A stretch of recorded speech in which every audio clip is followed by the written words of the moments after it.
হঠাৎ করে আমরা হয়তো ওই সমস্ত এলাকায় বড় ধরনের মোবাইল হ্যাকার চক্র, বিকাশ চক্র এবং ইমো হ্যাকার চক্র এরা বহুদিন যাবৎ তৎপর আছে। এইটা আপনার বিশেষ করে নাটোরের বেশ কিছু ইউনিয়নে এবং এখানকার অনেক লোকের কোনো পেশা নাই। তাই গোয়েন্দা সংস্থা, বেশ কয়েকটা গোয়েন্দা সংস্থা তারা অনেক দিন যাবৎ এটা নিয়ে কাজ করতেছিল, আমরাও কাজ করছি। তাই এরই ধারাবাহিকতায় আমরা গতকালকে গভীর রাতে প্রায় 2 শতাধিকের উপরে পুলিশ ফোর্স আমরা 2টা ইউনিয়ন ঘেরাও করে ফেলি। আমাদের সাথে বাংলাদেশ সেনাবাহিনীর কন্টিনজেন্ট ছিল একটা, আমাদের র্যাপিড অ্যাকশন ব্যাটালিয়নের কন্টিনজেন্ট ছিল। ডিজাইন, এলিগেন্স, বিউটি, সেরা পণ্য সবার জন্য জেভিকো।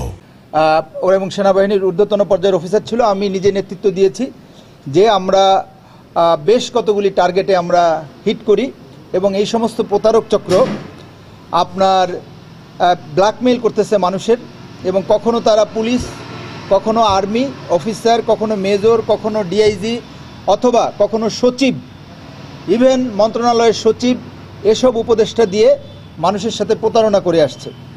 এবং এরই পরিপ্রেক্ষিতে আমরা গভীর রাতে একদম ভোর পর্যন্ত আমরা অভিযান পরিচালনা করে আমরা 9 জন হ্যাকারকে আমরা অ্যারেস্ট করি এবং এরা বহুদিন যাবত এই কাজ করে আসছে। আমরা 9 জনের তালিকা সহ আপনাদেরকে দিয়ে দেব এবং তাদের বিরুদ্ধে ইতিমধ্যে লালপুর থানায় 2টা মামলা হয়েছে এবং এর আগেও আমাদের যেমন আরিফ যাকে অ্যারেস্ট করেছি তার বিরুদ্ধে আগেও 2টা মামলা ছিল, এই মোবাইল হ্যাকিংয়ের মামলা। রুবেল সর্দার, এই প্রতারণা, মোবাইল হ্যাকিং, ইমোর মাধ্যমে হ্যাকিং, মানুষের কাছ থেকে বিভিন্নভাবে টাকা নেওয়া, মানে তারা অনেকেই প্রতিদিনই 2-1,000 টাকা 3,000 টাকা করে ইনকাম করে, এটা তারা নিজেরাও বলেছে। রুবেল সর্দারের বিরুদ্ধে 4টা মামলা আছে, মারুফের বিরুদ্ধে 3টা মামলা আছে। আমরা এ বিষয়ে ঢাকা মেট্রোপলিটন পুলিশের ডিটেকটিভ ব্রাঞ্চকেও জানিয়েছি। আমরা এই বিষয়টা আমাদের ঊর্ধ্বতন কর্মকর্তা, আমরা সিআইডিকেও জানাচ্ছি যে তাদের কোনো ইনকাম নাই, বাট তারা কিভাবে এই বিল্ডিং টিল্ডিং বানাচ্ছে, তারা কি মানি লন্ডারিং করছে কিনা এ বিষয়েও আমরা সিআইডিকে একটা অফিসিয়ালি চিঠি দেব জানানোর জন্য।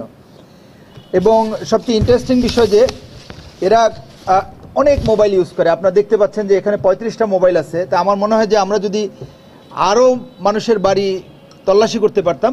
এবং এরা সবাই রাত্রে 2টা-3টা পর্যন্ত এই কাজ করে, 3টার পরে এরা ঘুমাইতে যায়। এবং এর জন্য কিন্তু গোয়েন্দা সংস্থা অনেক দিন যাবৎ রেকি করতেছিল, তাদেরকে আইডেন্টিফাই করা, ধরা খুব ক্রিটিক্যাল।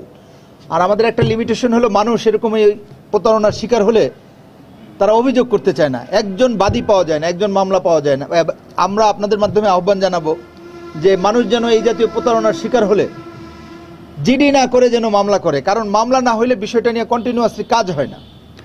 এবং আমরা 35টা মোবাইল উদ্ধার করেছি। আমরা এই বিষয়টা নিয়ে আরও ভবিষ্যতে কন্টিনিউয়াস অভিযান চালাবো।